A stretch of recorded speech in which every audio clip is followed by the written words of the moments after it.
In this devotional, I'm going to share with you 3 thoughts from Joel chapter 2, verses 12 through 14, where I'll try and answer the question, why should I return to the Lord?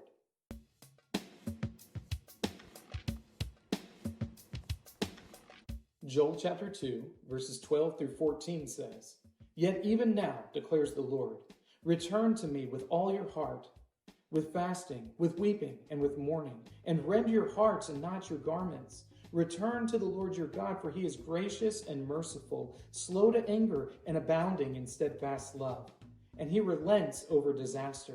Who knows whether he will not turn and relent and leave a blessing behind him, a grain offering and a drink offering for the Lord your God."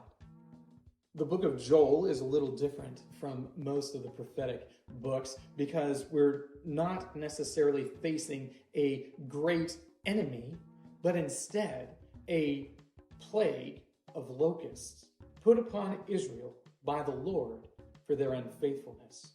We're not even sure if he's speaking to Judah or Israel. We don't really know very much about Joel at all, except that he is trying to get the people of God to turn from their idolatry and return to faithful service to the Lord.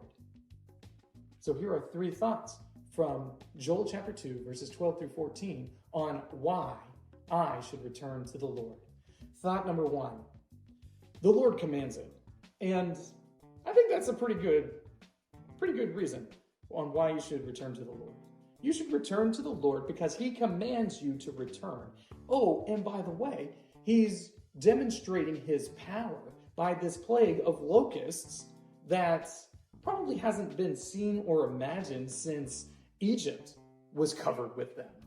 This is absolute destruction that is going to take place if the people don't return to the Lord. So the Lord commands for the people of God to return to faithfulness and fidelity to him. And the great hope is that if they obey the Lord and return to him, then maybe this plague of locusts won't be as bad. Thought number 2, gracious and merciful. The character of God is brought into the equation by Joel, where he says that if we return to the Lord's character might mean hope for us. Maybe we will have grace and mercy from the Lord instead of this terrible plague that is being prophesied. After all, the grace and mercy of God is something that the people of Israel have seen over and over again. In fact, it might be because God is ever so gracious and ever so merciful that they feel like they can get away with all of this rebellion and idolatry. The Lord is gracious and merciful, and because of that, he forgives the sins of his people because he loves them ever so much. Thought number 3, the Lord may relent. So Joel prophesies this great destruction that is coming. He commands the people to return to the Lord. He points out that the Lord is gracious and he's merciful. And if the people return, it is possible that the Lord will relent from this disaster. So this great plague of locusts might not even be realized by the people of God if they listen to the prophetic word.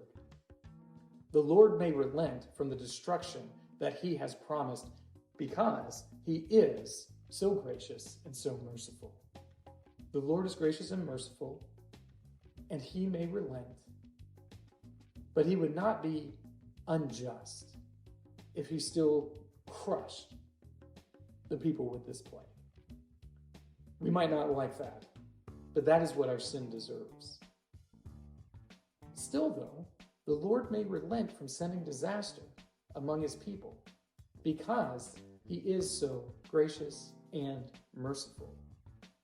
And even now, the Lord may relent from sending disaster among his people if they would follow him. These 3 thoughts come from the assigned reading of Joel chapters 1 through 3. If you'd like to read through the Bible with me, you can do so by joining the Facebook group Through the Bible, where we are reading the text of Scripture together.